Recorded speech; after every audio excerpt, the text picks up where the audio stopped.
السلام عليكم. لو الكيكة بتطلع معاكي لونها غامق ومش مرتفعة، هنحل كل المشاكل مع بعض. هنعمل النهاردة كيكة البرتقال بجوز الهند، كيكة مرتفعة وهشة وطرية جدا.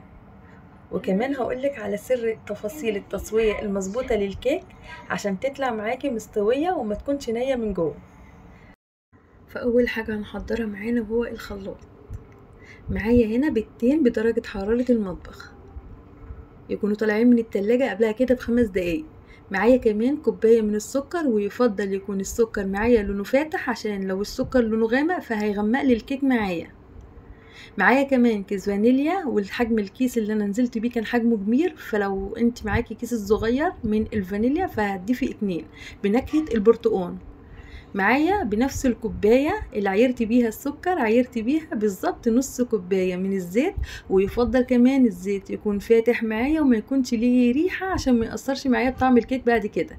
هضرب المكونات دي كويس في الخلاط لحد ما القوام معايا يتقل بالشكل ده كده. بنفس الكوباية عيرت بيها كوباية من البرتقال.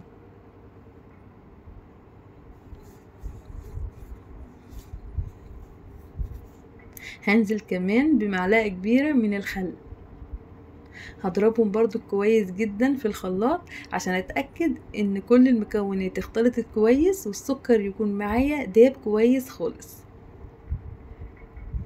هنزل بالمكونات دي في طبق يكون غويط. محضرة هنا معايا ربع كوباية بالظبط من الجوز الهند، ويفضل يكون جوز الهند يكون ناعم معايا. هقلب جوز الهند كويس جدا في خليط الكيك لحد ما جوز الهند يختفي كده معايا.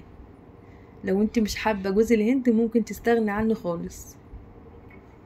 بعد ما اختفى معايا جوز الهند، تعالي بقى ركزي معايا في الخطوة دي. معايا هنا 2.25 كوب من الدقيق، نخلتهم قبل كده مرتين.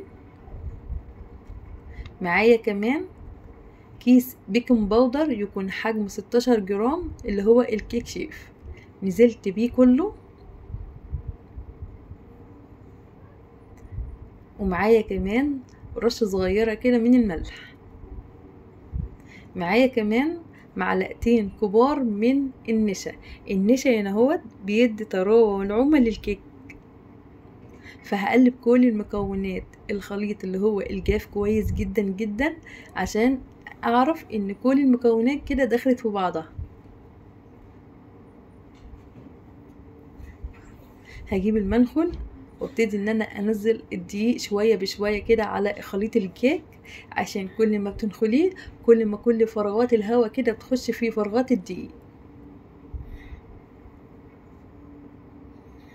فهنخله حبة حبة كده بالشكل ده.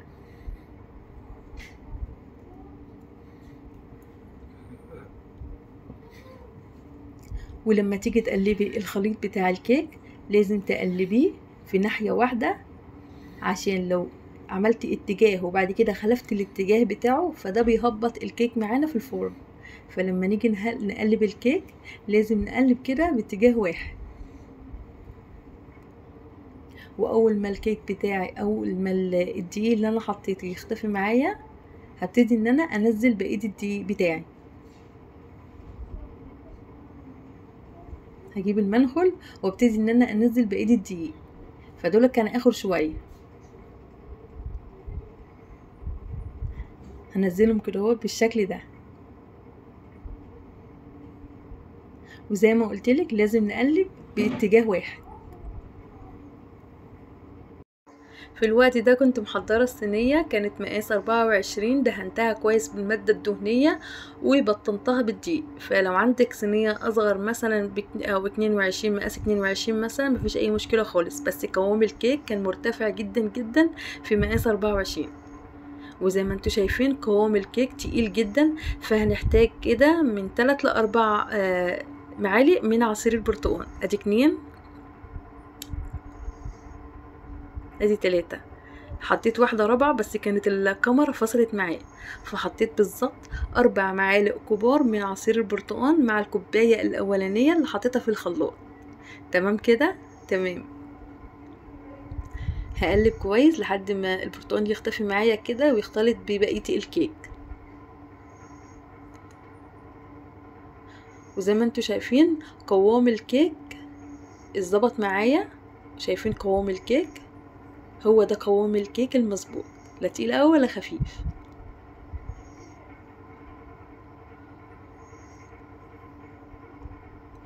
حضرت بقى الصينيه اللي قلتلكم عليها، كانت مقاس 24. دهنتها كويس يعني بالسمنه، وبعد كده بطنتها بالدقيق كويس جدا.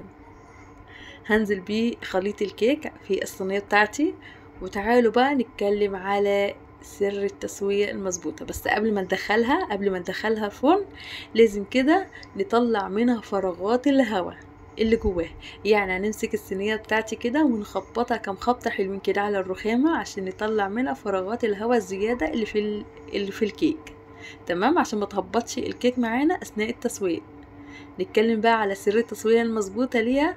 هتخش الفرن سابق التسخين، يكون مولوع قبلها ب7 دقايق على درجة حرارة 180. هتقعد من 45 ل50 دقيقة. وأول ما تطلع هنحط الشوكة كده في النص، ولو الشوكة طلعت معاكي فاضية تكون كده استوت معاكي. اوعي خالص تفتحي عليها باب الفرن قبل نص ساعة، هتهبط منك. فما تفتحيش عليها الفرن إلا بعد 35 دقيقة. وزي ما انتوا شايفين الكيكة ما شاء الله حلوة جدا مرتفعة. هقطعها لكم دلوقتي. حبايبي الحلوين، لو وصلتوا لحد هنا ما تنسوش تعملوا لايك واشتراك للقناة عشان يوصل لكم كل جديد. يعني لما تتفرج على الفيديو دوسي لايك عشان غيرك يستفيد، يعني يوصل له الفيديو ويستفيد منه. شايفين ما شاء الله بعد ما قطعتها قوامها حلو جدا وهشة وطرية وناعمة جدا جدا في البق. اللون بتاعها كمان فاتح. شايفين طرية ما شاء الله حلوة جدا جدا. يلا بقى جربيها وامشي في الخطوات اللي انا عملتها عشان تطلع من ايدك زي العسل. حبايب قلبي، اسيبكم في رعاية الله في فيديو جديد بإذن الله. مع السلامة.